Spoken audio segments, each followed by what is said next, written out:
The project car has now moved through to the paint shop where the Access Paint and Body class will now carry out a full respray on it. First of all, the Access class were checking over all the repairs that have come through from the body shop, completing anything that needs completed, tidying up anything, and then sanding it all with a finer abrasive ready for primer. At this stage they then degreased and cleaned the whole car before they started the masking ready for primer.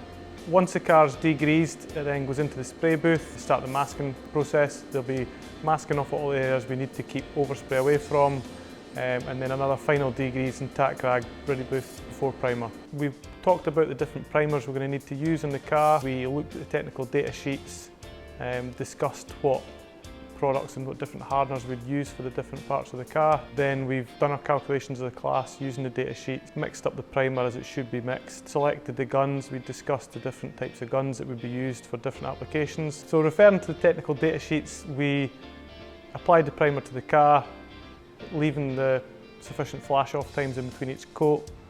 After it's fully primed, we switched the booth to bake. We need to make sure the primer's fully cured before we then start the preparation process. So we remove the car from the spray booth, apply our dry guide coat to show off any imperfections when we're sanding it, and using our hand blocks and the correct abrasives, we block the primer down to get a level surface for our paint then going on.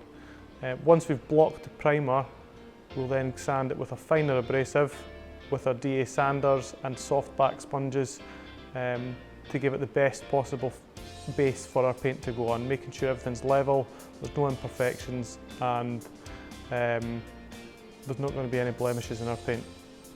Once all the preparation's taken place, it's ready for paint. Because it's going through a full colour change, we need to remove the panels that we need to paint inside. Once the car's all masked, we can then look at the paint we're going to use. Again, referring to the technical data sheets, we'll discuss it and see the best possible gun and make a plan of how we're going to paint this car. We've painted the car first, 2 coats of direct gloss white paint over the whole car, switched the booth to bake. Once it's fully cured, we removed it from the booth, and then we painted all the individual parts. Once all the parts are painted, we can now check for any blemishes that need polished, anything that needs rectified, and we can start to assemble the car.